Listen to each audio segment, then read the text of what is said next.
Hi, this is Cromby. Welcome to my studio. I'm gonna take a bit of time today and show you around. Yeah, I'll start off with my MPC. Yeah, I really love this machine. It was one of the first things I got. It features heavily on all my tracks, near enough, yeah. It's just a workhorse, sounds great, amazing swing. Yeah, it's a really fun machine. You can really play about with like the groove with it. There's a note repeat, so you can really just sort of tap in percussion really easily with holding in that. There's a swing, so for example, I can give you like a hat.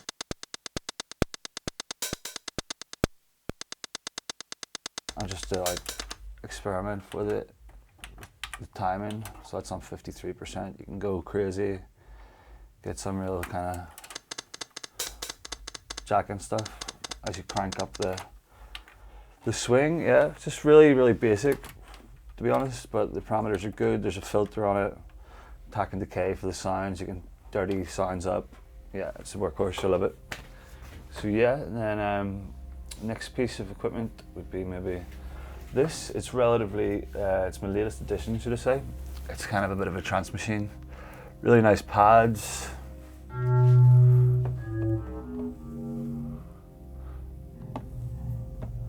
But yeah, it's fully digital. Really nice sounds, plucky digital sounds, sits really well in the mix. This is a delay unit. It's quadraphonic, so basically it will like pan the sounds right around the room if you want. I don't have it set up like that currently, but it has a high pass filter, low pass filter with resonance on it. It has two delays for either side of the stereo image that you can offset against each other, which is pretty cool. Yeah, wet and dry, all the normal stuff there. And it also has a reverb built in and an LFO, so you can really, it's kind of like a patch of pedals together in one unit. Yeah, you can get kind of real freaky leads with it if you really want. Loads of different things. Everything's ran through this Soundcraft mixer. So I picked this up recently just because it's also a sound card. You can multi-track every channel in digitally straight into your DAW, like Ableton or Logic or whatever. So it's really handy. So you can use it just like a sound card traditionally, or you can like mix it up and use it in a hybrid sense with the normal capabilities of a mixing desk. It has onboard effects like a DBX limiter and Lexicon reverb, which is really nice. So yeah, everything in the studio, here and here, all runs through this. For MIDI sequencing, I just use Ableton, the Ableton Push 2. It's great. You can just sort of hands-on approach to all your equipment from the one station. Yeah, you can set the scales, so if you're not musically inclined, like classically trained on the piano or something, you can literally play around with different scales. So this is kind of like the jamming section of the studio. Just like wall work and just noodle around on things. Get ideas out. So start off, yeah, top left here of an electro by Korg. It's just a great little groove box. Great for electro, to be honest. Some like nice things to get going. There's an oscillator. You can fuck around with the sounds.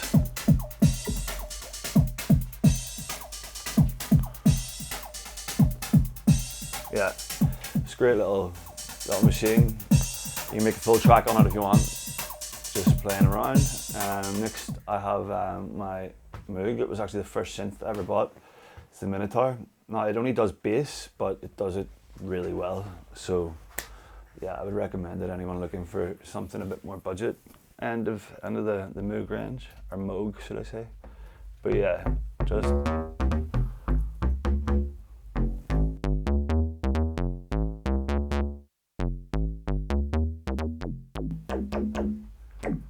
get it nice and squelchy.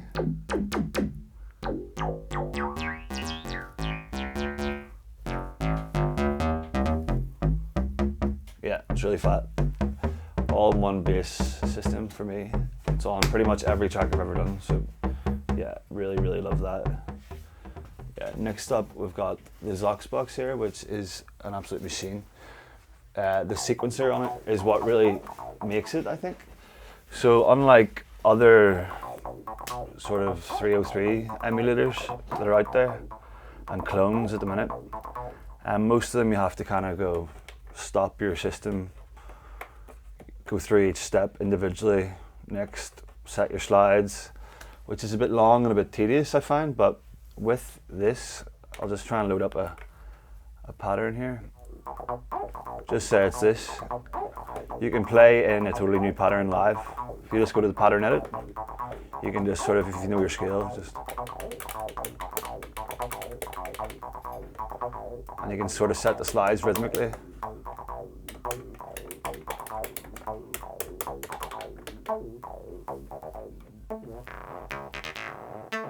Until you find something that sticks, I guess.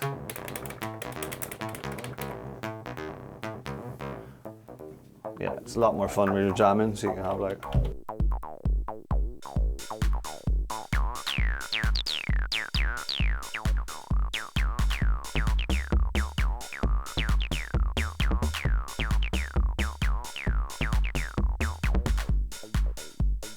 So the Zox box is my favorite because of the sequencer is just really, really powerful.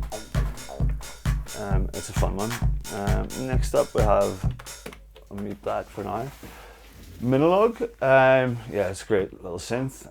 I don't use it too much anymore, to be honest, but really nice plucky sounds out of it. You can do nice fat basses with it. It's really nice. One of my favorite synths ever is this. We'll move on to the Novation Peak. Now it's like totally digital from the things. It has something called Oxford oscillators in it. But yeah, also has analog effects built in, and it's really, really powerful. There's different sound banks you can get from people like Lego Welt on it. You can really dive in deep with like the modulation matrix. Pretty much automate anything, any knob you can see to a different one, set LFO on that, which is really cool. Yeah, it goes deep, really, really deep. You could spend years making new sounds and that and never get bored, I guess. But yeah, this is kind of the brain of my whole studio. The ERM multi-clock. Nothing here, as I was just playing the Zox box synced up with the Octatrack. That wouldn't work. Well, it would work, but wouldn't work with Ableton as efficiently on beat without this. It's kind of the heartbeat, so to speak, of the whole studio. Makes everything go together. The MPCs running through it, the Electribe, the Zox box, and the Octatrack makes and Ableton all together, bang on. It actually works via sending an audio signal from Ableton into this, which then in turn triggers the MIDI to keep all these different instruments in sync. And I'd really recommend it to anyone really struggling with latency in their tracks, especially when working with different sequencers. It's really essential. Nothing would work without it. Saves a lot of headaches, which is pretty amazing. And down below we have kind of the Electron section, and the Digitone, absolutely great FM synth first and foremost. The Digitact, which is one of my favorite bits of kit.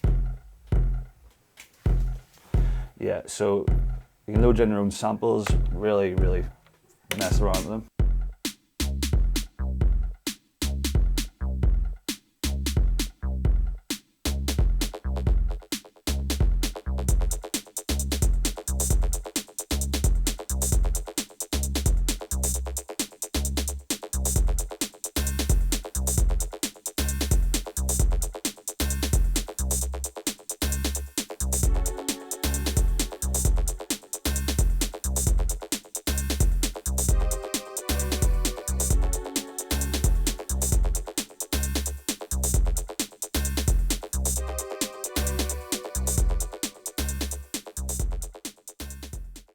Yeah, so eventually I want to start performing with the Octatrack alongside the Digitact, some kind of live sense, so it gives you loads of flexibility.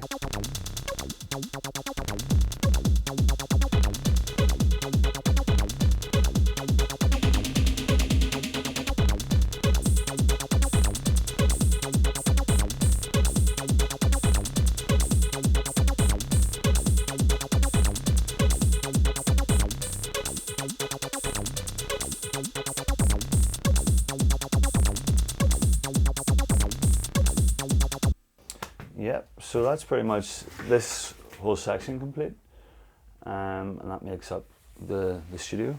I'd say everything I make, I usually jam everything out till I'm kind of comfortable with every different element working together. Yeah, so I multi-track everything when I'm working after the jam.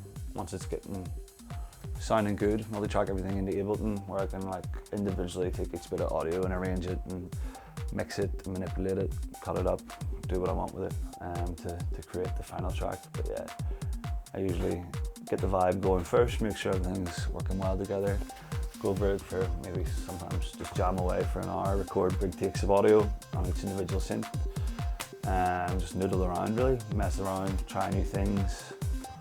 Yeah, there's no real right or wrong in the studio, I don't think. You have to kind of try wire something up a different way. Sometimes maybe just using different sounds you're not used to. Just experimenting, and you never know what can come out of that. It's always fun.